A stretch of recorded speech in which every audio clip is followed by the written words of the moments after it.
about the bounce. And here's what we're talking about. This came up in a couple of the recent classes when we're doing repetitive downward isolation. So 2 rib drops, boom, boom, 1 in a row. 2 shoulder drops, 1 in a row. 2 hip drops, 1 in a row. And also coming into things like our 3/4 shimmies on the down. So there's this little thing I like to think of, the bouncy ball effect. So imagine you have a little super ball, a little bouncy ball, and you're bouncing it down a flight of stairs, down to the floor. Every step that it lands on, it's going to bounce up and then go to the next step lower, and it's going to bounce up and go to the next step lower and bounce up and go to the next step lower. So it's just going to keep going down until it hits the floor. And for our purposes, the floor is covered with a big tacky 70s shag carpet, okay? So when it hits the floor, that's where it stops. All right, so let's look at this in terms of our hip drops, a repeating hip drop. And this is where I get a lot of questions a lot of the time. It's like, all right, if I do one drop, how do I do another one right away? Because you feel like, all right, now I have to lift again and drop again, and lift again and drop again. And from a technical standpoint, that's true. But if we think of that hip drop being that ball that's bouncing down the stairs, you can think of that as going bounce. So there's a little bit of reverb on the drop, and you pull that right back up immediately from your obliques rather than locking it down and having to be laborious about pulling it back up through those obliques to lift the hip back up. So if we think about this little moment of bounce, we go bounce, bounce, bounce, bounce, bounce, bounce, bounce. And that ball just keeps bouncing down the stairs. I like this a lot when we're doing front to back hip drops, or if you want to think about it as forward hip arc to back hip arcs, because we're actually arcing the hip in that bouncy sort of shape. So if I'm here and I go twist, bounce, I'm going to let it come back up, bounce, let it come back up, and then maybe this last one is when it lands in that shag carpet and just kind of hangs out down there instead of bouncing all the way up. So we go bounce, bounce, straight down, right? Same thing with a hip drop diamond, where we go forward, out, back, in. And that last one bounces us in.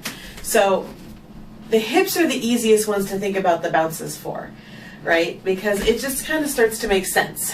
Doing a double hip drop with the little release, bounce, bounce, bounce, bounce, and having your little release of the foot.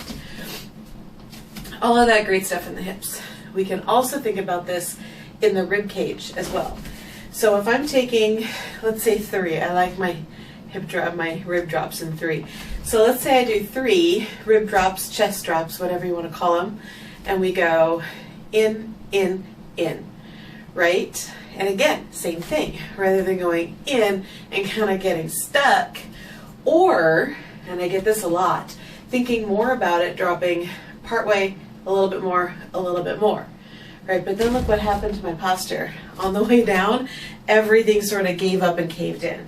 So I'm going to, again, think about that bounce, right? So if I go boom, top step, boom, next step, boom, next step down. And oftentimes I end up sinking into a plie when I do those repeating chest drops. And I'll go boom, da da da da da, which really helps you see the little bouncing down the stairs idea. Boom, boom, boom. And lock it down there if you like. Bounce it back up to neutral in the last if you like. If you lock it down, then you've got space to work with transitioning into another movement. Let's look at the same thing in the shoulders a little bit, right? So if I take my shoulder, and again, I want to go down, down, down. And we're thinking down, up, down, up, down, up. And shoulders can be tricky because we think of that up isolation. We don't want that to be a shrug. We don't want it coming into our neck and our ear and crowding our face space. We want to think of this as being pulled up by a string. It's going straight up into the ceiling. Boom. Some invisible puppeteer pulling on this string to lift the shoulder up. So again, if we're thinking about the bounce, we want a soft lift and then boing, boing, boing. Last one dropping all the way down of however many you're going to do. So we see this a lot in Saidi movement with the down, down, down, down, down.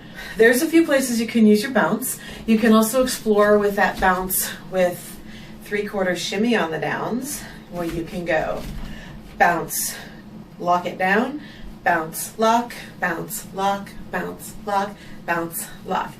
So if this is in your wheelhouse, if you're working on shimmies, it's also a good one. Of course, true 3/4 shimmy, you would add the little footstep, bounce, lock, bounce, lock, bounce, lock, bounce, lock. So I like to think of that bounce as that easy, relaxed way of recovering from a down so that you can go down again. So you can have these nice, juicy, loose, down, down, down, down, down, kind of like boom, boom, boom. Keep thinking about that bounce when you're working on repeating downward movements in any part of the body. Really, it's going to work out. Just that idea. So this wasn't so much a specific technique as it was a concept and a way to think about your repeating movements on the down and bouncing them off the floor to let them come back up. And by the way, it works in the other direction. You can also bounce moves off the ceiling so that they come back to neutral and you've got another one ready to go.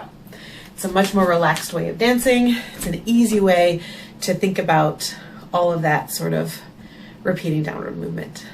All right, so that's it for today's Technique Tuesday. I'm gonna see you all again next week.